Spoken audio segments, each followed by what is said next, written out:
One ring to rule them all.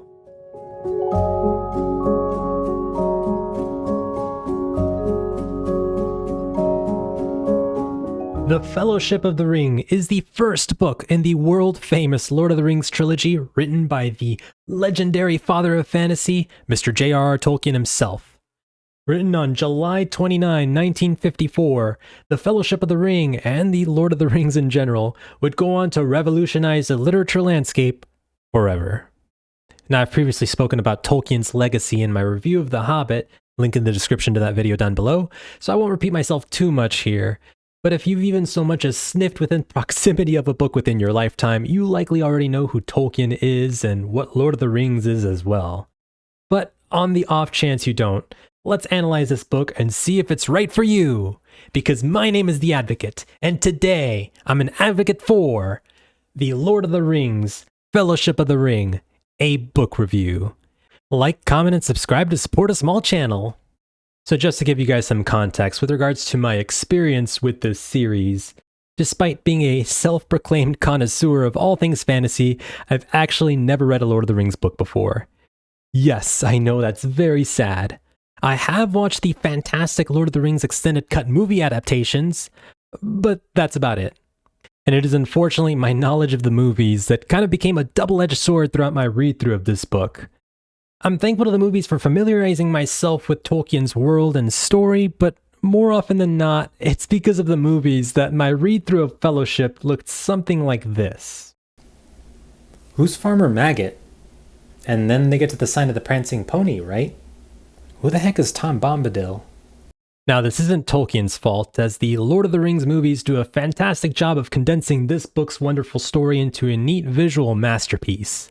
However, in condensing this story, the movies remove a lot of material from the books which might be considered somewhat superfluous for first-time readers. I'm hesitant to use the word filler here because a lot of what is cut from the book for cinematic purposes, i.e. characters like Gildor, Farmer Maggot, Tom Bombadil, is more meant to build the world and give us a deeper understanding of the story's lore, even if it's not super vital to the main story. I neglected to understand this when I first opened this book, and I consequently found myself consistently comparing everything I was reading to what I had previously seen on screen. I did eventually take a step back and realize what I was doing, but I did have to retrain my brain with how I was approaching this book. Namely, I needed to take into account the time period this book was written in. Although fantasy was not a new thing when Tolkien popped onto the scene, the idea of a real living fantasy world that had thousands of years of history predating the actual story proper was most definitely a new thing. Tolkien delving into the history and lifestyles of elves and wizards through quote-unquote filler characters like Gildor and Tom Bombadil is totally justified, as it gives readers back in 1954 a deeper understanding of the world of Middle-earth. Context is lost when those scenes are removed, especially to those readers who had never experienced a lore-heavy fantasy book back in the day. This book, in tandem with our slow-walking protagonists, is meant to be experienced in leisure and not sped through.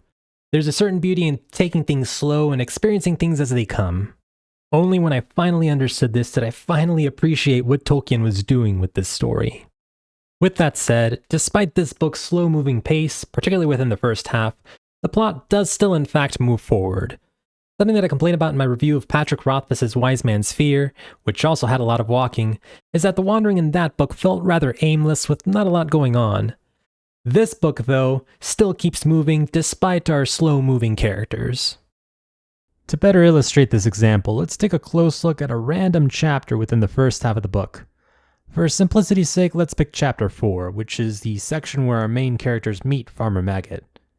Within the span of a couple of pages, a group of hobbits walk through a forest, Tolkien establishing setting. They see a remembered old farmer, Tolkien adding context to the characters. The character, in this instance Farmer Maggot, tells our group of a nasty run-in with a Nazgul, world building, and then he gives them a ride to Buckleberry Ferry where they meet Merry, plot progression. Despite this sequence of events not being super vital to the main story, as evidenced by the movie completely excluding Farmer Maggot, Tolkien still manages to make the section mean something for the overall context of the book. He builds the world, adds character, and progresses the plot, all within this quote-unquote filler character. Nothing is lost by this chapter's inclusion here, as Tolkien doesn't neglect to continue to move the story forward. By the by, a slight aside here, but if you're finding yourself struggling to get through this book, I would actually recommend checking out Phil Dragash's audiobook on this series. I'm not totally sure if I'm allowed to shout him out here, given that his work is technically not official, but his audiobook is honestly one of the best I've ever listened to. He mixes sound effects, background music, and his fantastic voice work to really bring this work of fiction to life. It feels as if you're actually watching the movie. Definitely check it out if you get the chance. Circling back to Tolkien and his legacy, the man clearly left an impact on the literature landscape because ever since this book's release, many aspiring authors would go on to use this book as a template to copycat their way into a potential profitable formula. So much so that the fantasy market kind of became oversaturated with these copycat works by the time the 90s rolled around, that people kind of grew sick of the whole walking adventure fantasy epic thing. However, this reader fatigue did extend to many of the tropes initially pioneered by Lord of the Rings. These include the unlikely chosen one, the hero's journey, the wizened old mage, the super powerful magical MacGuffin, the medieval European setting, and of course, the evil force of nature that casts its shadow over the entire land. So if you're going into this book hoping for something that doesn't delve into these tropes, well, you may want to adjust your expectations because this is the book where it all began. However, these very tropes were actually new and innovative back then, which is why something like the great exposition dump provided by our wizened old mage trope in Chapter 2 doesn't bother me as much as it would in a more modern book. Yes, having Gandalf give a large expository monologue about the history of the ring in this book would be considered slightly cliché in today's publishing world. However, the concept of a fictional medieval world did require some explaining back then. On top of that, it's just very interesting history, so I don't mind that it's provided in a rather inorganic fashion. Now, right now, you may be thinking to yourself, wow, Advocate, way to be unbiased. Seems like you're grading Tolkien's work on a curve here. And you're not totally wrong. But I do believe that there is merit on being the first one on the scene. When someone creates something new that's never been before seen, people don't immediately nitpick at the flaws of that very new thing. No, they look at it and see, wow, this is completely new and innovative. Man, it's making me feel in some kind of way. When people look back on the original Star Wars trilogy, people don't look back on the occasional hammy dialogue or clunky pacing. No, what they talk about is how those movies made them feel and how they revolutionized cinema. But for the sake of argument, let's remove the good for its time period argument and look at Fellowship through today's standards. Does this book still hold up? I would say yeah. Yeah, for the most part it still does. Whatever you want to say about Tolkien's pacing or story structuring, you have to admit the man definitely knows his way around a typewriter. His prose is really good, and even though it's personally, in my opinion, been surpassed by the likes of Patrick Rothfuss, I still think the way in which he describes natural surroundings or dark encounters is something that's very immersive and makes you feel as if you're actually experiencing the story yourself. And it's this story, particularly in the second half, which people remember the most. Once our main characters join the Fellowship and receive a quest to embark on a Dungeons & Dragons style campaign, the story really takes off, and all the tension, suspense, and moments that challenge our characters, that's all here in this book in spades. And even within the slower pacing of the first half of the book, there's still a lot of text there to appreciate the lore and world. But with all that said, there are a few spoiler things I want to talk about, so this next video section will be dedicated to spoilers. If you have not read The Fellowship of the Ring or watched any of the Lord of the Rings movies, then skip to the end of the video to hear my final thoughts on this book. However, if you have done any of the above, stick around. So delving into the story proper, I absolutely love the theme of brotherhood present here, which is wonderfully manifested through Samwise and Frodo's friendship, and the coming together of the Fellowship. The camaraderie within the confines of this intimate group of travelers is a big reason why Fellowship is actually my favorite movie in the trilogy. However, my favorite part of both the book and movie is actually the singular artifact that this series is named for: the ring. More importantly, how the ring affects those who come in contact with it, predominantly through my favorite character in the story, Boromir. Boromir's struggles to keep his temptations in check as he's consistently allured by the power of the ring makes his character journey all the more engaging, especially given his struggles are a tangible example of what can happen if one lets themselves fall into temptation. It would be one thing if Tolkien were to just tell us, Yeah, trust me, reader, the ring is much too powerful, and anyone who touches it is doomed to be Sauron's slave. Just trust me, bro. But to actually show the corrupting influence of the power within the story as it takes hold of someone we know makes the narrative all the more absorbing. In theater, there's a concept called Chekhov's gun, which states, if in the first act you have hung a pistol on the wall, then in the following one, it should be fired.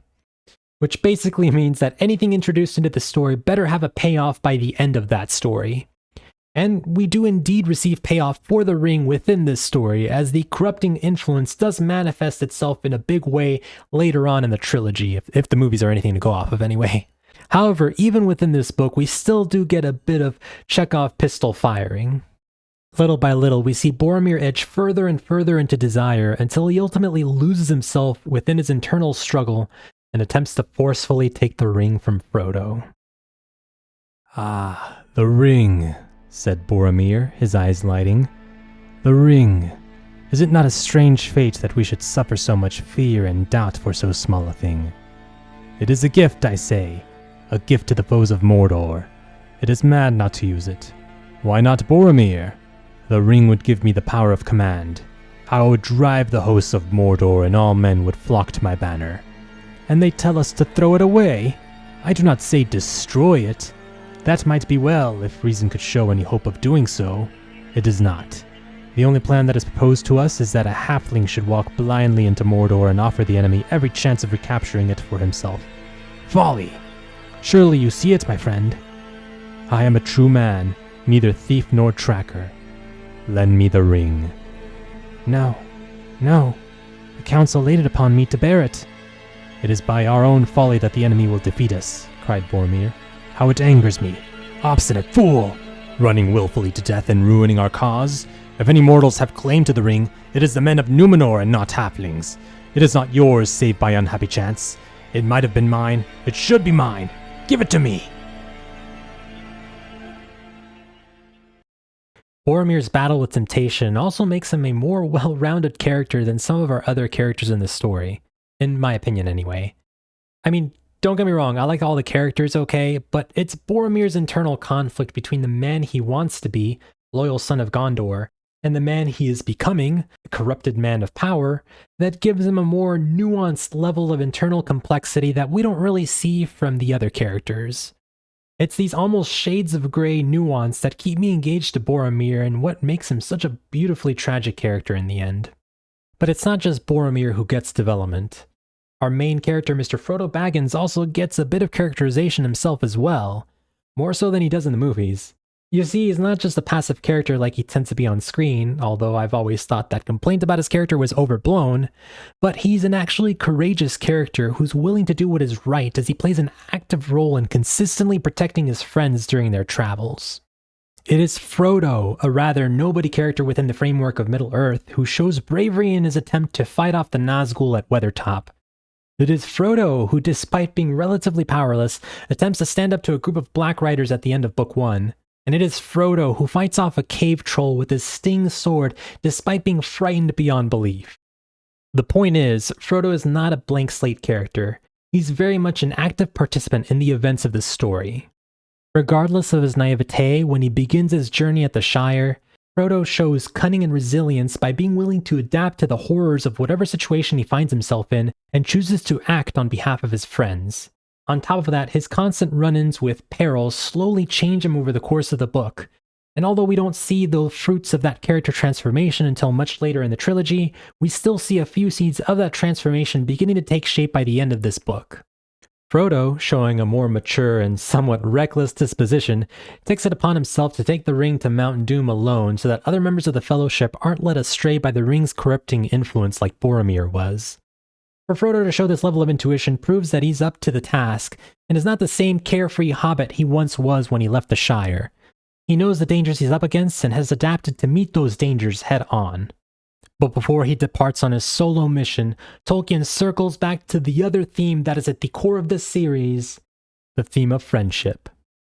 Frodo's brother-in-arms Sam comes rushing to Frodo's side, and he won't let Frodo go out into this dangerous world alone. He tells him that he made a promise to Gandalf and he's willing to keep that promise. And like a true G, he stands by Frodo's side as both of them go out into this dangerous world, together.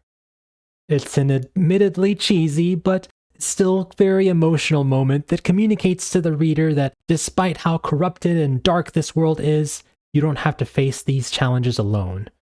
And also equally important, that no matter what happens in our lives, we should all strive to be more like Sam and be a true friend to those around us. It's a heartfelt moment to end the book on, and made even more so in the movie thanks to Howard Shore's amazing musical composition, which ultimately rounds out this not quite as timelessly told, but still timeless story of a book. So all in all, The Fellowship of the Ring is a great book, but it may require some mental retraining on your behalf. A lot of the storytelling mechanics that were new and innovative back in 1954 are no longer in vogue in 2024. And if you've seen the movies, you may also find yourself consistently comparing the events from the book to those that you saw in the movie. However, if you can overcome those hurdles, then I think Fellowship is more than worthy of its title as one of the greatest pieces of fantasy literature ever made. So ladies and gentlemen, that does it for this book review. I hope you guys enjoyed it. Definitely stay tuned to my channel as we will be reviewing The Two Towers in my next book review. Look forward to that. But until then, I'll see you guys next time. The Advocate, out.